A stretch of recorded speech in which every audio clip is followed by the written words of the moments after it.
protect you two, don't you see? No, I don't see. We pay taxes to have the police protect us. I'll be back down. Well, come along, Martha. We're going to the police. All right. The police? No, you can't go to the police. Oh, why? Because if you tell them about Mr. Spindelzo, they'll find out about Mr. Hoskins too. And that might make them curious, and they'll find about your gentleman in the cellar. Well, I'm not so sure they'd bother.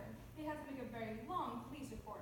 If there's one thing a policeman hates to do, it's to write. But you can't depend on that, and you can't expect a judge and a jury to understand. Oh, I think the police would not interfere with our private affairs if we asked them not to. And besides, Judge Ballard will understand. We know him very well. He always comes to church just before election. And he's coming here to tea for one day. He promised. Oh, Abby must speak to him about that. His wife died a few years ago, and it's left him very lonely.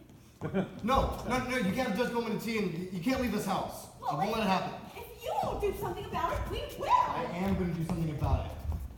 We might have to call in the police later, but if we do, I want to be ready. You have to get Joanne out of this house. And Mr. Spinozzo, too. Will you please let me do this my own way? I've got to see Teddy. Well, Mortimer, if they're not out of this house by morning, we're going to the police. They'll be out, I promise you that. Now, go to bed, will you? And get out of those clothes. You look like Judith Anderson. That's right, isn't it? Well, you might as well tell Joanne. It would be a lot of unnecessary trouble for her.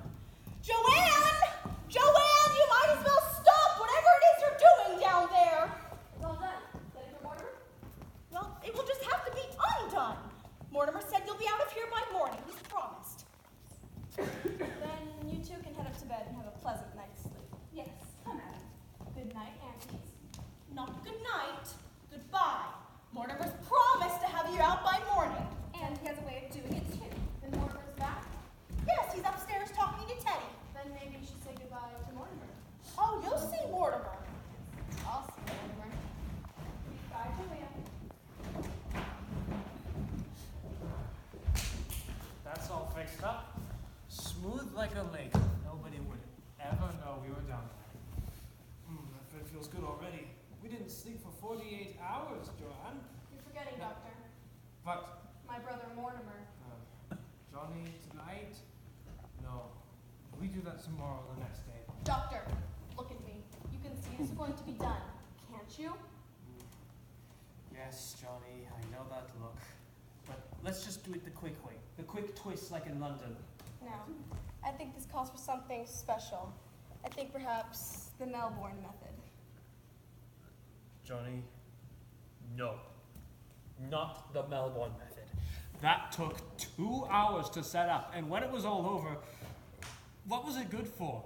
The fellow in London was just as dead as the fellow in Melbourne. We had to work too fast in London. There was no aesthetic satisfaction in it, but Melbourne, that was something to remember. I wish I didn't. No, Johnny. Not Melbourne. Not me. Doctor, you will do it. I will not do it, Joanne. Yes, you will. Where are your instruments? I won't tell you. I will find them, Doctor!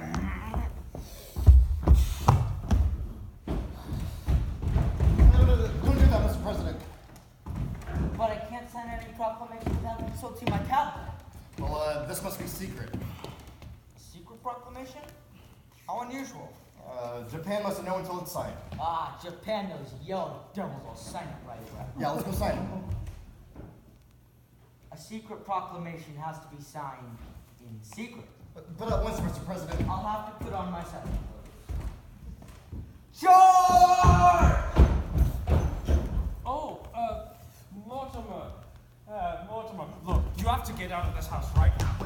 Look, no, I'm waiting for something important. It's not important. Get out of here right now. Einstein, look, you seem like a nice fellow. I want to give you the chance to get out of here. Go. Precisely. Get out of here. All right. Don't say I didn't warn you. I am warning you, you fool. Get out of this house or else. Look, things are going to start popping around here any minute. Look, Johnny's in a bad mood right now. When she's like this, she's a witch. Terrible things start happening, indeed, beyond your comprehension. Joanne doesn't worry me now. Don't those plays you watch teach you anything? About what? Well, At least people in plays act like they've got sense. It's Oh, more you- than you do. You think so? You think people in plays act like they've got sense? I wish I had to sit through some of the ones I had to sit through. Take the little opus I saw tonight, for instance. You know, in this play, there's a man. He's supposed to be bright, right? He knows he's in a house with murderers. You gotta know he's in danger. But he's even been warned to get out of the house. But does he go? No. Now, is that something an intelligent person would do? You're asking me? I mean, he didn't even have enough sense to be frightened, to be on guard. For instance, the murderer invited him to sit down. Oh, like, won't you sit down? I'm pretty sure that one was in there, actually. And then what did he do? Well, he sat down. Now, mind you, this fellow's supposed to be bright, right? So there he sits, just waiting to be trussed up, and, what do you think they used to tie him up with? What? The curtain cord. Well, why not? It's a good idea, very convenient. I mean, it's a little too convenient. The curtain cord, when our player, it's gonna use some imagination. He didn't even see him get it. See him? He sat there with his back to him. That's the stuff we have to sit through night after night. And they say the critics are killing the theater. It's the playwrights that are killing the theater. Anyway, there he sits, the big dope. The man that's supposed to be bright, right? Sitting there just waiting to be trussed up and gagged. Wait, Well, you're right about one thing. He No, wasn't Joy, let me very get- bright, was he? Now, Mortimer, we'll finish the story. In Melbourne one night, I dreamed of you. And when I got back to Brooklyn, I felt a strange satisfaction knowing I was in the same country as you. Now, doctor, we go to work. Please, Johnny, for me, a quick way. No, doctor. Johnny, we're about to run out of time. We have to do this the quick way. Pull yourself together, doctor. You know what? I need a drink. I'm sorry.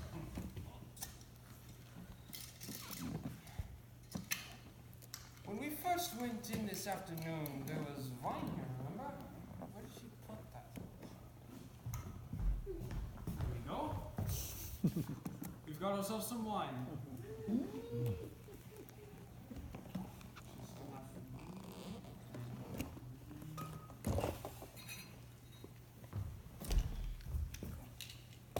Doctor, where are your manners? My dear Mortimer, I now realize it was you who brought me back to Brooklyn. To my dear, dead brother. God! Damn that idiot! He goes next! Oh, he goes next! No, Johnny, I am not going to do Teddy. Not me. That's where I stop. We'll get Teddy later. We don't get to him at all. Fine. Now let's do this the quick way. All right, the quick way. That girl's not quit blowing that horn! It's all right, doctor. We're taking the horn away from him. No, we promised the neighbors we wouldn't do that anymore. There's gonna be hell to pay in the morning. It's all right, officer. We've got No, under I control. better talk to myself. Where are the lights? Hey, you stood me up. I waited an hour at Kelly's for you. What happened to him? Oh, he was just describing what happened to the fellow in the play. Did this happen to the fellow you saw on the play tonight? Say yes. Gee, they basically stole that from the second act of my play. See, the second act of my play, right before that. Oh, I better start from the beginning. All right, so it's my mother's dressing room where I was born. Except I ain't born yet. No, you got here in the plot. So there she is, getting made up. And this man with a black mustache walks in. He goes up to her and he says, Miss Latour, will you marry me? He doesn't know she's pregnant yet.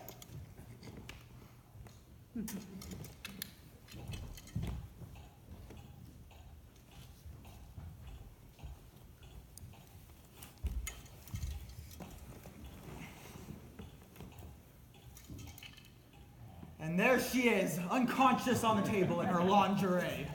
The chink is standing over her with her hatchet. And the place is an inferno of flames. It's on fire. I'm tied up just like you are.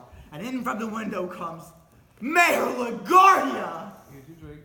Hey, go easy on it. Remember who paid for that. Well, I'm listening, aren't I? How do you like it so far? They put Johnny to sleep. If she ain't got any more interest in that, she'll get a sip. So it's 3 days later. I'm transferred out under charges. So I'm walking my beat down Staten Island, following this guy. He's actually following me. So I figure I'll smart him. Don't let anyone in. So there's an abandoned house in the corner. I goes in. I stand there in the dark. And I see the door handle turn. I pull out my gun, brace myself against the wall, and I say, "Come in!" Oh, hello, boys. What Wouldn't you know it, Pat? This is Mortimer Brewster. He's gonna write my play with me. Did you have to tie him up to make him listen? Joe, where you been? The whole force is out looking for you. They said you're here looking for me? Nah, we didn't know you was here. We came here to warn the old ladies that there's hell to pay. The colonel blew the bugle in the middle of the night again. From the way the neighbors have been calling in about it, you would have thought the Germans dropped a bomb on Flatbush Avenue. The lieutenant's on a warpath. Says the colonel's got him put away somewhere. Yes, he does. Gee, Mr. Brewster, I gotta get away, so I'll run through the third act really quickly. Get away from me. Say, do you know what time it is? It's after 8 o'clock in the morning. It is? Gee, Mr. Brewster, the first direction a little long, but I don't see anything we can leave out. Yeah, you can leave it all out. Who the hell is this broad? That's my sister. The one that ran away. She came back. Yeah, she came back. This is Brophy. Get me Mac. Joe, you better report at the station. We found him in the Brewster house. Do you want us to bring him in? Oh, alright. The lieutenant's on his way over. So, I've been turned in, eh? Alright, you've got me.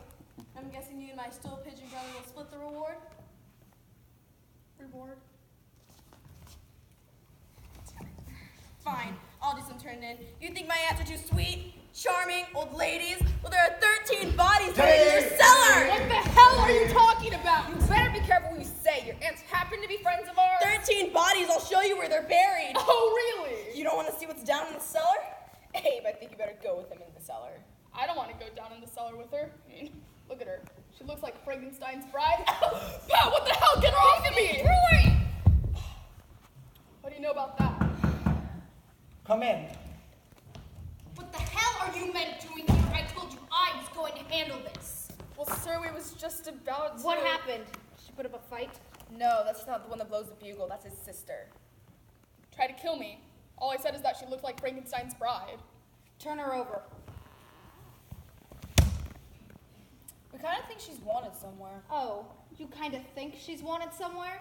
Well, if you guys didn't look at the circulars we hang up at the station, at least you could watch True Detective. Certainly she's wanted somewhere. In Indiana. Escaped from a madhouse for the criminally insane. For God's sake, the how she was described, she looked like Frankenstein's bride. Is their reward mentioned? Yeah, and I'm claiming it. She tried to get us down in the cellar.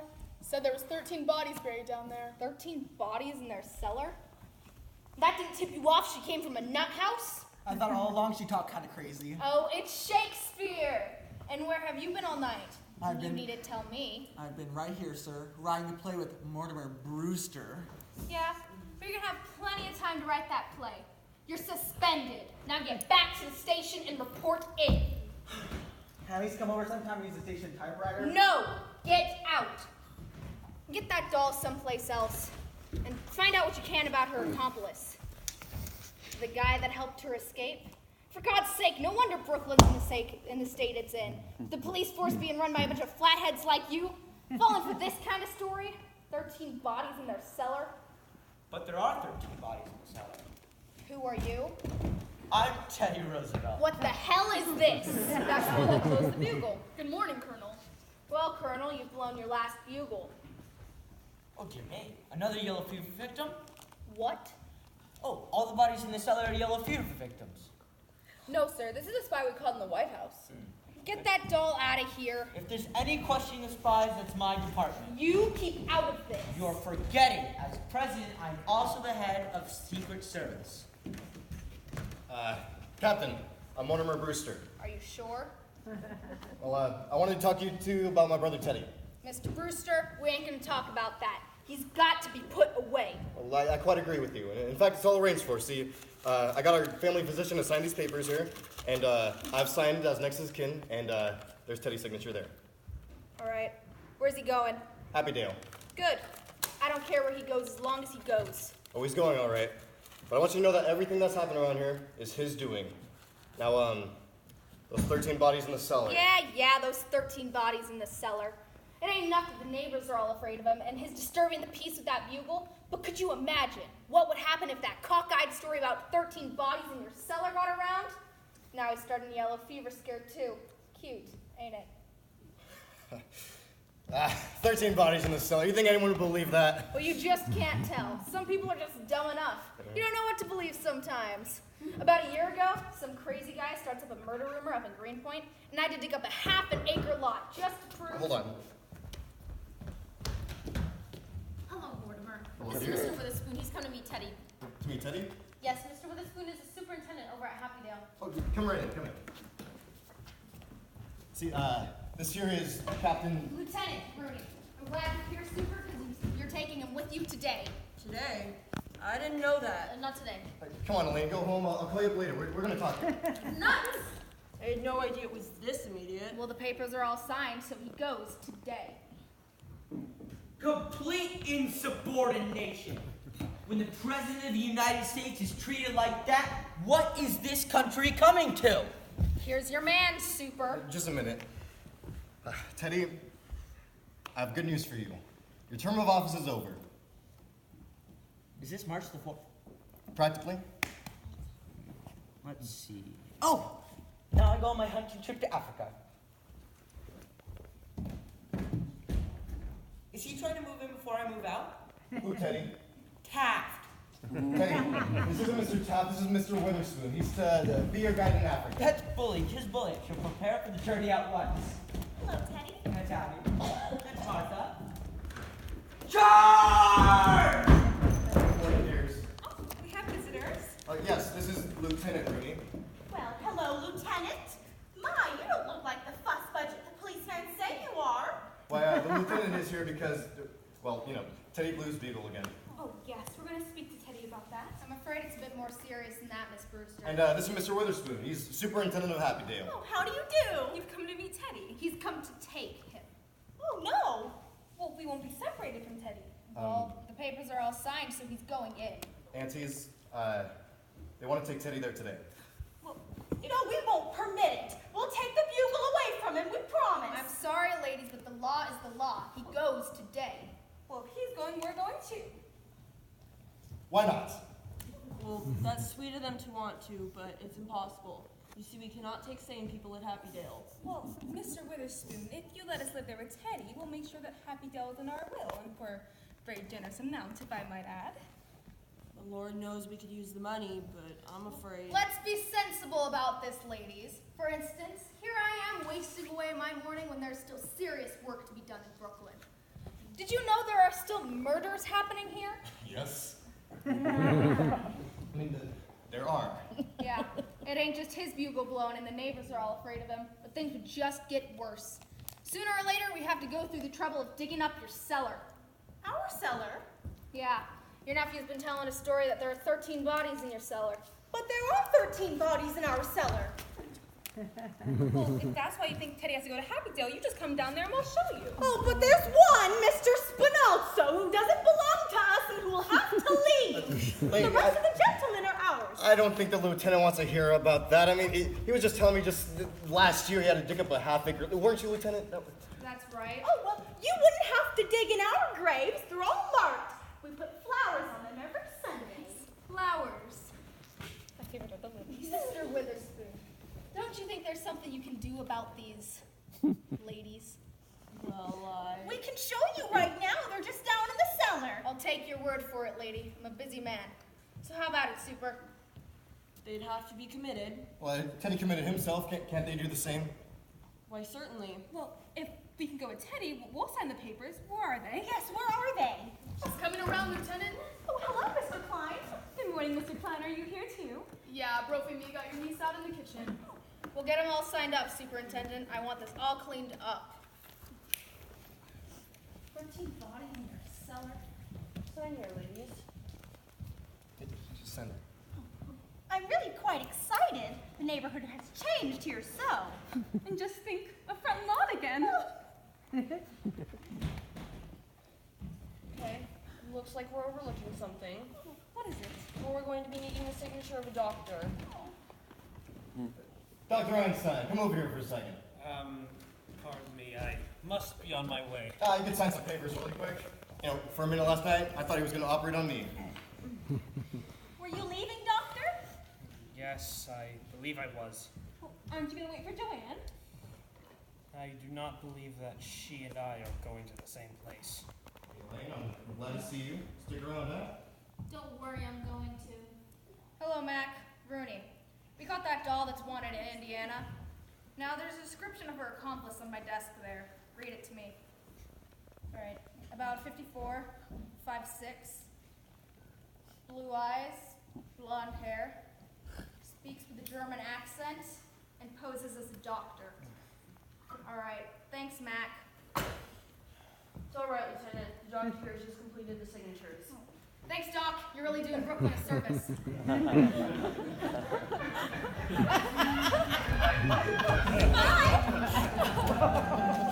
Brewster, you say no is next of kin. Oh, of course. Right here? Oh, yes. Well, that makes everything legal? Everything good? Yes?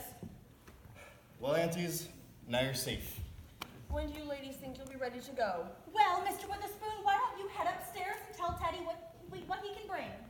Upstairs? I'll show you. Oh, Mortimer, we wanted to speak with you. Yes, Mr. Witherspoon, just upstairs and to the left. Well, Mortimer, now that we're leaving, this house really is yours now, dear. Yes, dear, we want you to live here. Well, no, Aunt Abby, I couldn't. This house is too full of memories. Well, you'll need a house for when you and Elaine are married. Well, that's very indefinite. It's nothing of the kind. Mortimer and I are to be married right away. Mortimer, we're really quite worried about something. Well, no, don't worry, darling. He's going to love it at Happy Dale. Well, that's just it. We're very happy about the whole thing, but that's why we don't want anything to go wrong. Do you think they'll investigate those signatures? Don't worry. They're not going to check Dr. Einstein. Well, it's not his signature we're worried about, dear. It's yours. You see, you signed as next of kin. Well, of course. Why not? Well, it's something we really never wanted to tell you, dear, but you're a grown man now, and you're getting married, and it's something Elaine should know, too. Well, you see, dear, you're not really a Brewster. You see, your mother came to us as a cook. And, well, 3 months later, you were born. And she was such a lovely woman and such a lovely cook. And we didn't want to lose her, so brother married her. So I'm not really a Brewster. Oh, don't feel bad about it, dear. And Elaine, it won't make any difference to you. Elaine, did you hear that? Did you understand? Oh, Mortimer. I'm a bastard! I really must see about breakfast. Don't worry about it. Mortimer's coming over to my house. Father's gone out to Philadelphia, and we're gonna have breakfast together. I'm starving. It's been quite a long night.